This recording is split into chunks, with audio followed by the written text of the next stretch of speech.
I wanna show you how to substitute the sky in Premiere Pro, let's go!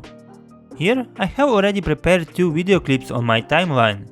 The first one contains the houses, and on the second one we have the sky with the storm. Firstly go to Effects and write Color Key. Add your Color Key effect to your main clip. Following, go to the Effects control and select the Dropper tool. With the Dropper tool, just click on the part of the sky and then increase the value of tolerance till the moment that your entire sky has been replaced. Sometimes it can happen that one part of your video has been overtaken. To solve this situation, go to the Effects control and select the Pen tool. Begin tracing around your main subject and select Invert it.